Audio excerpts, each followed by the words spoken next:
Nesse momento, estamos vivendo um clima tenso no Brasil, em virtude da crise que vem afetando a segurança pública. Antes, a existência das gangues e das facções era algo pontual, de algumas regiões mais violentas, mas hoje isso se expandiu e esses grupos estão mais organizados e ainda mais perigosos. Essa situação está tão séria que o Rio de Janeiro pediu intervenção federal e até mesmo no Acre, há políticos que defendem a adoção da mesma intervenção. Mas você sabe o que é realmente a intervenção? Quais seus pontos positivos e negativos? Será que isso daria certo no Acre? É a respeito disso que o Conversa de Calçada vai falar hoje, convidando você a formar uma consciência política mais crítica. Vamos nessa? O Brasil tem uma história muito ligada à tradição militar. Nosso primeiro presidente, aquele que proclamou o Brasil uma república lá em 1889, era um marechal. Já durante a ditadura, entre os anos de 64 e 85, todos os presidentes foram militares. O fato é que todos os períodos governados por militares não foram tão bons assim para o país. Houve muita violência e censura, e isso fez com que nossa sociedade para sempre tivesse um pouco de medo desse tipo de governo. Mas será que devemos associar sempre o militarismo com a tortura? Será que o exército não mereceria uma nova chance? Bom, mas são muitas coisas para considerar. O país não tinha uma Constituição Federal tão democrática quanto tem agora. E intervenção dos militares no Brasil não é sinônimo de golpe de Estado e nem de ditadura militar novamente. Mas você deve perceber que existe um discurso estratégico por trás disso. Existem políticos poderosos financiando esses movimentos e eles são plenamente capazes de influenciar muitas pessoas negativamente, através dos horários políticos e das coligações partidárias. Acontece que a gente não deve se perder no emaranhado dessas coisas tão complexas.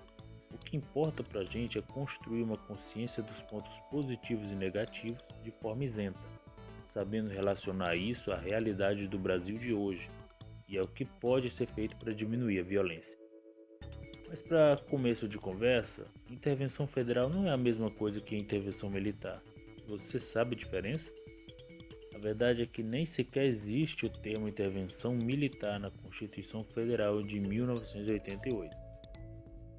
O que nós temos previsto é uma intervenção da União nos estados ou dos estados em municípios, de cunho mais administrativo, cuja ação efetiva tem que se dar para manter a integridade nacional, repelir invasão estrangeira, repelir invasão de uma unidade da federação em outra, por ter um grave comprometimento da ordem pública e reorganizar as finanças da unidade da federação. Mas não está previsto uso de força para isso. Então quer dizer que não há possibilidade nenhuma do uso de força bruta? Bom, também não é bem assim, porque o artigo 142 diz o seguinte: as Forças Armadas, constituídas pela Marinha, pelo Exército e pela Aeronáutica, são instituições nacionais permanentes e regulares, organizadas com base na hierarquia e na disciplina, sob a autoridade suprema do Presidente da República e destinam-se à defesa da pátria, à garantia dos poderes constitucionais e, por iniciativa de qualquer destes, da lei e da ordem.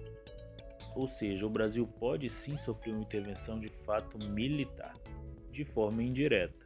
De qualquer modo, a apropriação do poder em rompimento com os poderes civis poderia caracterizar um verdadeiro golpe de Estado. De qualquer forma, eu acho que o Estado deveria nos consultar sobre a implantação de ações que podem gerar transformações tão sérias para a sociedade. E você, o que acha?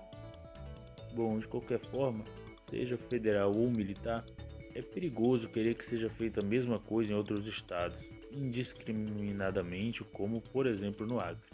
A realidade é diferente e o contexto é outro. Por que os governos não trabalham as polícias locais?